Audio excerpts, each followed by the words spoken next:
African Americans in this country are the only groups. They have no culture. It depends on who you meet, where you meet them. But currently there's not an African American culture? No. Yes, there is. What is it? Name 2 value systems in the African American culture. Value system? Yes. Name 2 taboos. That's why Africans behave the same wherever they are. I don't care if you find them in Japan, in China, in America, in Africa.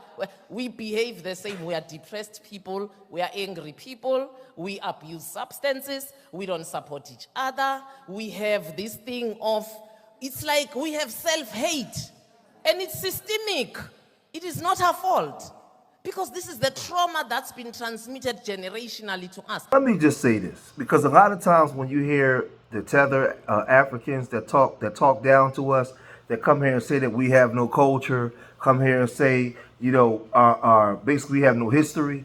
You have to understand colonization in Africa, in East Africa, in West Africa, in South Africa, all Central Africa, all throughout Africa. You had the British, the French, all Portuguese in different countries that just ran through Africa and ravaged it. And they took their history out of the schools and was teaching history from a European perspective. So when you see these Africans come here and they don't think that black people had the intellectual ability to build anything, that's because that's the way that they see themselves. They can't wait to leave Africa to run to France or run to somewhere in Europe, get them a white woman or a white man, have a baby, and live under the tutelage of W folks. That's the way that they think. That's the way that they live. That's why it's so easy for that man to come and say that we don't have no culture and he doesn't respect our accomplishments, because he doesn't even respect himself, right? And in today's video, I'm going to show you Africans explaining their education system over in Africa and why they see the world the way that they do and why they see themselves the way that they do. And why they actually run into problems when they run into black Americans, because we have been the forerunners for fighting for our history and trying to preserve some form of a culture, because they stripped us of everything and took it away to the point where we had to recreate our own culture, right? There's Africans that's been calling this stuff out, right? There's, man, this thing is real crazy. Check this out. How much exposure or education on African American history did you encounter? Let's say primary school, Uganda, East Africa. Minimal. The extent that we knew of was the Atlantic slave trade. So African American history, for what I remember in history class, was briefly only civil rights movement in the 60s. Here was MLK, who said peace, nonviolence. And here is Brother Malcolm, who said violence by any means necessary. That was the only exposure to any sort of African American history that I encountered growing up in the Gambia. It makes sense why there was a divide. Yes, and while we're not getting that history taught to us, guess who's pushing stereotypes and perceptions to us? It's the media, right? Right. We grow up with our media perceptions of African Americans because that history that we actually needed to learn in the classroom was not available because we're under a British system. When I was in Zambia, which is a country in Southern Africa, for those of you who don't know, we went to go visit a classroom. And during that classroom visit, I swear to you, one of the kids said word for word, they said, "We were barbarians, and then the Europeans came and taught us Christianity and saved us." And I was like, oh my God, is this what they're learning? And I talked to more friends who are from the continent. And like, I think I talked to a friend from Ghana and a friend from the Democratic Republic of Congo. And they told me that they also learned this nonsense. I was like, what? I just assumed that, like, in the US, you know, we don't learn about the continent of Africa at all. Like, I think we read, like, Things Fall Apart, if that, and then that's it. But I just assumed that people who are living on the continent would be learning that history. And I should say, my friends from the DRC and from Ghana didn't say that they learned that, but they just said that they learned, like, completely, like, colonizer history, like the same kind of colonizer history that we learned in the United States. They don't teach us that in the schools. They don't tell us about ourselves. They tell us about you guys, and they tell us about the Queen of England. And, you know, they tell us a bunch of stuff that has no significance to us, that shows us that puts in our head that, look, we have no power and all we are is inferior to these people. I also want the truth of our history before slavery and before the white man came and before all that to be the real history that's told. This is not how it always was. Some people came here and lied to you and took the crown off your head and told you that you were a slave when really they came here and met you as a king. See, when you look at these countries over there in Africa, when they come here and some of them thumb their nose up at us, like I said, they've been through colonization. You know, France ravaged Africa. I mean, we're talking about countries that didn't get their independence until like the 60s and the 50s. We deal with Ghana in 1957, Tunisia, Morocco, Sudan, Libya, Guinea, right? So many of these countries didn't get their freedoms, right? They were under France. I had one of my good friends from Ivory Coast. He said that every day some man, something Vicard or something, his voice would come across a loudspeaker in their school, and they would be fully indoctrinated with European history. They told them nothing about their history, and I found out in talking to him, I knew more about West African history than he did. I knew more about the Timbuktu and the Mali Empire, the Songhai Empire. I knew about all that, right? I understood the Ghana Empire up in Senegal and all these different places. He didn't understand none of that stuff. He didn't know those stories. And he was astonished how I could know these things. The Kanem-Brinu Empire, right? The vertical slave trade of East Africa. He didn't know none of this stuff.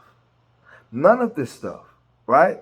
When you deal with Burundi, Rwanda, and all these places, Sierra Leone, man, listen, they've been fully indoctrinated to be under the thumb of the British, the French, the Portuguese, and all these different groups, right? But you even got some W folks at some point, they got to even stand out and tell the truth because the tide is turning, right? And they come out, and they still have their double tendencies, but they still have to come out and tell the truth, right? Check it out. I don't want to... When they attack black people after they've been murdered, when they did absolutely nothing wrong, you're pushing us to the limit. And what do I mean by that? You're asking us to talk about history, the history of the South. This is in Georgia. They murdered people, they lynched people, they enslaved people. They took babies from their mothers and sold them as property. Don't you dare do that. I'm so sick of African Americans being called violent when the world's worst violence was done to them, not by them, to them, not by them. For God's sake. That's why they don't want to teach American history in public schools. That's why there's been a strong orchestrated effort to prevent the teaching of anything that you just mentioned right now. Black people, just get over it. Like, slavery was a long time ago, all right? Why can't they just move on? Well, this is sort of precious coming from people who set off fireworks every July 4th. Because that's some old too, right? Like Independence Day, that didn't happen last week, right? We didn't break away from the British last Thursday. That's some old but we're still celebrating that. So when it's stuff that makes us feel good, we love it. When it's stuff that makes us feel better than others, superior, like we're the greatest people in the greatest country ever struck off in the forehead of God Almighty, oh, we'll remember that forever. We just don't like the stuff that brings us up a little short, makes us look a little less than superior, maybe not quite as good as we'd like to believe. If you don't understand why the past affects the present, particularly around issues like enslavement, putting aside the inheritance of wealth and the lack thereof, part of which is certainly an explanation for why currently the median white wealth is 15 times the median African-American wealth and 11 to 12 times the median Latino wealth. Certainly that has something to do with history, who had access to resources and who didn't. But putting aside that, let's just understand something. The only reason Donald Trump is president right now is because of a little thing called the Electoral College, which was put in place by folks. See, we got this revisionist history that we've been spinning for the last couple of months about the Electoral College. Oh, you know, it was put in there to prevent tyranny. For real, you think? Do you really think that? Because I don't think that. Right? That might have been one of the things that folks were concerned about, but it was also put in because folks like the folks in Virginia, in the bigger slaveholding states, right? didn't want direct democracy or anything even remotely like it because it would have hurt them, because so much of their population was not enfranchised, right? So much of their population in some areas, 40% or over half of the people in some of those slaveholding states were what? Disenfranchised, counted as 3/5 of a human being, not considered people. And if you had anything remotely resembling direct democracy, those states would have been harmed by that. So in fact, the Electoral College was in part a compromise with slaveholding states, states who were dependent upon enslavement as a mechanism of economic development so as to improve their political position vis-a-vis non-slaveholding states. So if you don't understand how slavery, because this is the point, right? Even if you don't think racism was key to Donald Trump's own campaign, which, you know, suggests to me that you might have been asleep for the last several months, even if you believe that, understand that racism in the 1700s, white supremacy embedded in the structure of the country at the founding of the country is most definitely implicated in his election, because without the obeisance to the Electoral College, without that compromise, we know he would not be president right now. So that is why we have to think about the past, and that is why the past affects the present. And see, we have an everyday struggle trying to wake up our people. And this is why we created FBA, right? So we can self-identify on our own terms. On our own terms. We can fly our own flags. We can make people respect our history. We even have to get black Americans to respect their own history and their own culture. We have to make people remember people like Fannie Lou Hamer, right? We have to remember what happened to the Birmingham bombing with 3 little girls, right? We got to remember people like Hubert Harrison, right? David Walker, and so many other people before our times, Henry Howard Garnett, and all the people that laid the foundation for us. Octavius Valentine Cato, so many, Dr. Amos Wilson. I go on and on and on of so many of our greats that laid the framework down for us to carry on. Dr. John Henry Clark, and so many others, man, so many others, because our people, we're behind and on so many different things, and we're trying to play catch up. Right? And there was a brother, he was telling a story, Foundational Black Americans, about the mindset of his grandparents, his great-grandparents, from slavery all the way up to the day, and the way we've been conditioned to see the W man as his ice is colder, and whatever he got is better, right? We've been conditioned to see these things, right? This brother was saying this, and his other sister was also on here getting that W, folks, because y'all told her lips was ugly. Her butt was too big. Her skin wasn't right. But yet and still, you want to be like her every day. You want to be... Man, this thing is real crazy. They condition our sisters to not like what they see in the mirror while at the same time trying to be you every day. The warfare is psychological. Check this out. My grandmother is 104 years old. Today, right? She's alive today. Not my great-grandmother. Let me break that down again. My grandmother is 104 years old, still alive with us today. She was born 7 years after Harriet Tubman died. 7 years. Fresh. That mentality, listen to the connection I'm about to make to you. The people who were alive in that era and still in the era of my grandmother, who is still with us today, still have the mentality that black people should be enslaved, that black people shouldn't have the right to vote, that black people, in order to vote, should be reading how many damn jelly beans are inside of a jelly jar. That ideology never died. It just became covert. It was overt, meaning it was in our faces. Right. People were being lynched. People were being attacked. 1965, the Civil Rights Act was passed. It just moved everything from in front of your face to behind closed doors. So, and they have kids, and those kids have kids, and those kids are part of Gen X, millennials, and Gen Z.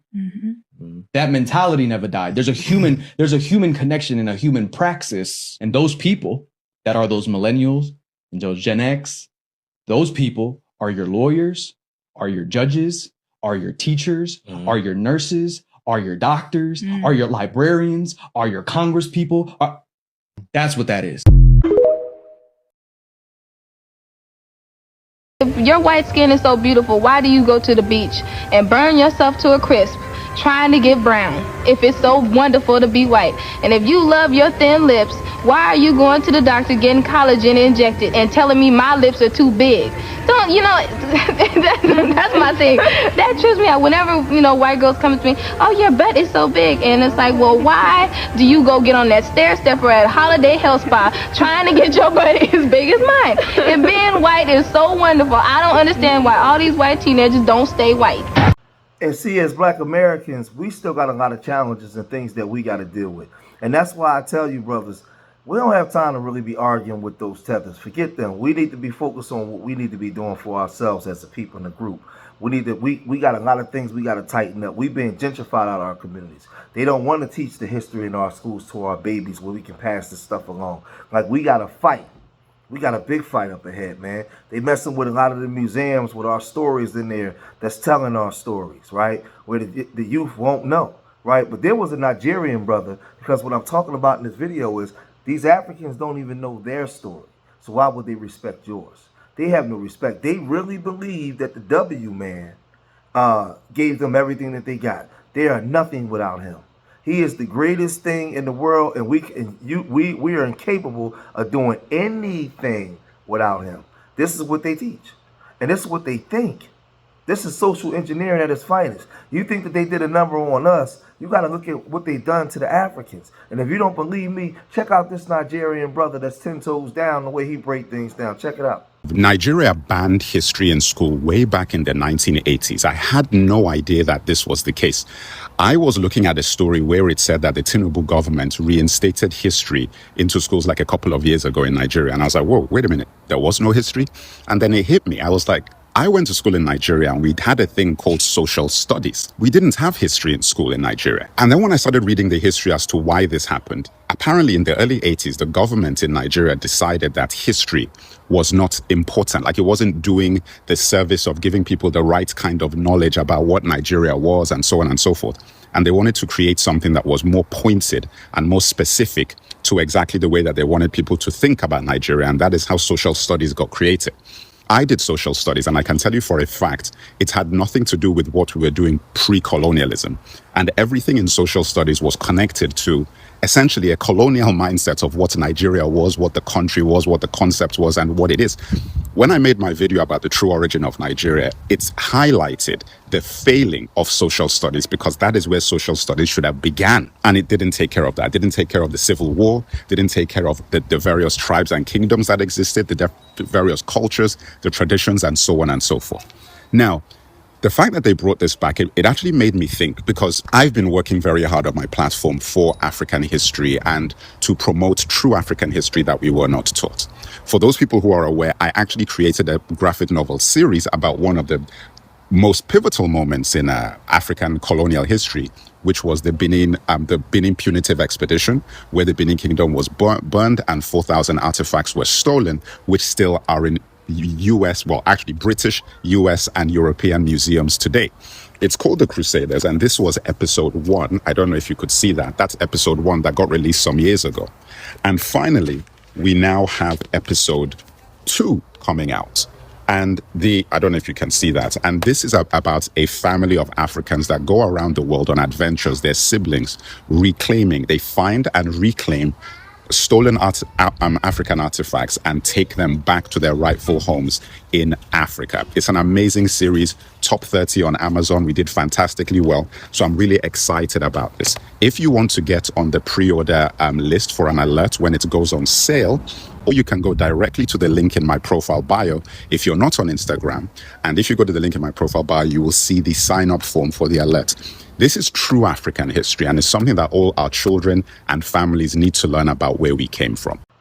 So, you know, with all that being said, listen, don't pay a lot of these people no mind, because a lot of them don't have brains. You know, they come here and they don't understand anything about the things that we're talking about, because they was never taught our history. Hell, they was never taught their history.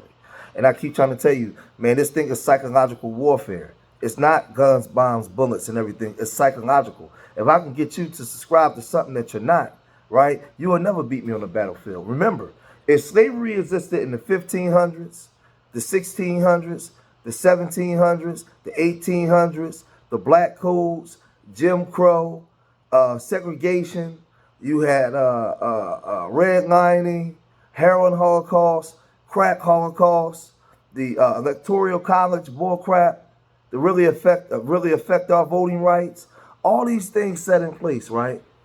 It's had a psychological effect on us. The standard of success is the W man's. The standard of success is the standards of beauty is the W woman. And they told the black woman for decades and generations that she was ugly. Her butt was too big. Her lips was too big. Her hair was too nappy, to the point when she looked at her natural self, they conditioned her to not even like what she see in the mirror. This is all social engineering. That's how they got us wearing. That's why they had us in the 20s and 30s bleaching our skin, perming our hair, making us dislike what we saw when we saw in the mirror. So if they can get you to believe the lie, they can get you to believe anything. And this is what they've done to Africans when they come here. They believe the lie. They don't practice those cultures like that and those customs, because if you really had culture, your culture would have kept you in Africa. Your culture would make you stop mistreating your people. Your culture would make you stop selling out your people. Your culture would make you reject the French, the British, the Portuguese, and all those different groups. Your culture would make you reject going to get a W woman the first chance you get. Your culture will make you reject the W man the first chance you get. Your culture will make you love your people. Right? And when you come to America and you become something, you take it back and you rebuild for your people if you had a culture. Right? Colonization destroyed your culture. And it destroyed your ability to even want to be African. But you come here and you got the audacity to say that we don't have a culture. Right. When most of these countries just got their independence, those tribes and stuff through tribal warfare and the Arab slave trade and the Europeans going through, man, a lot of those tribes was wiped out, sent to Brazil, sent to South America, sent to the North America through Virginia and South Carolina. They wiped a lot of them out. Those tribes have been amalgamated, and the slavery that you guys had amongst each other. So I don't know who y'all think y'all talking to when you come here. All of us ain't stupid. A lot of us do know the history. But listen, when they come here, man, just ignore that foolishness, man. We got to focus on what we need to focus on. So I'm going to cut this video short here. If you made it this far in the video, hit that like button. Subscribe to Street Media TV. Leave your comments in the comment section. Let me know what you guys think. Remember, I love y'all. Till the next time. Peace.